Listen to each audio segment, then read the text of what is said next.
to the topic of AI because it's hot now, and everyone is basically developing something in AI vertical.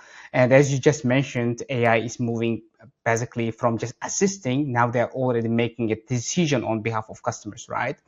How does that change the way Mastercard thinks about trust and authorization in the age of AI, basically?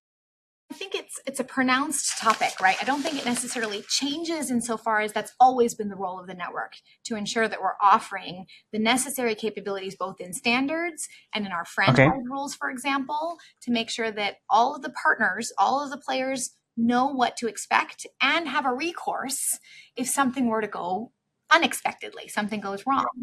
And I think that's just a more pronounced need in the world of agentic commerce, right? Where again, you may have an agent operating on a consumer's behalf. And so the agent, we need to have a verifiable intent to be able to say, did the consumer give that permission? What was the intention in providing that position? And did the agent appropriately act on their behalf? And it creates a bit of a record, right, so to speak, that the merchant community can rely on, for example. And so it creates a layer of trust, an orchestrated layer of trust for all of the participants backed by Mastercard, right? And it's something that we think is a very critical need as we expect consumers to lean into agentic commerce. We expect this to move very rapidly, but we want to make sure that we're doing it eyes wide open, that while of course we're focusing on wonderful innovation and fun and new experiences, that we don't have any reduction in the trust associated with these types of transactions going forward. I see. And Bunita, I have a couple more questions from my audience regarding the AI that I have to ask, and I would read this one. Like, in a world where AI agents can initiate transactions again across different platforms, because through the APIs they can do a lot of things now. How do you think about preventing fragmentation while still maintaining trust and interoperability for consumers? It could be a bit complex question, but I'm sure you will be able to answer this. It's such a great question, right? Because again, innovation comes from everywhere. And so when things start in any individual place or with any individual player, that on one hand does lead to fragmentation.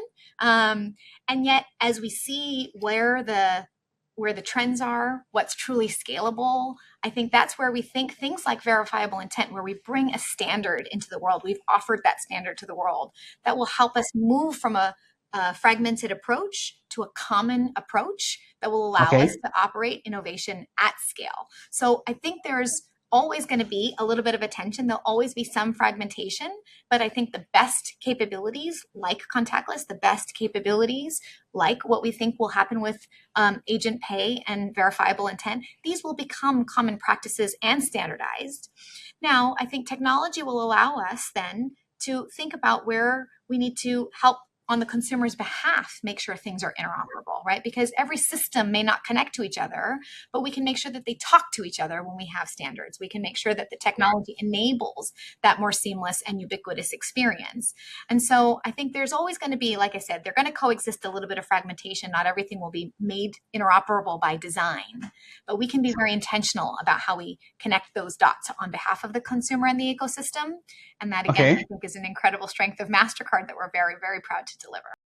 I believe so. And again, I definitely love this, how, interconnected you guys are, and the access to the amount of data you have. And the next question, again, from my audience is that, again, when AI agents or software starts making payments on behalf of us, basically, what do you think becomes the real control layer in the system? Who would control everything?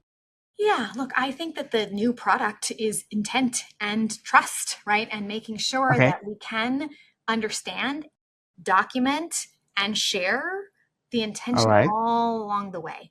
That way, all of the participants in an ecosystem, no matter what part of the journey they're getting involved in, that there's a trusted layer and there's a trusted documentation of intention, because I think that's going to be critical, one, to interoperability, but also to ensure that everybody can participate for the pursuit of a better outcome for the consumer.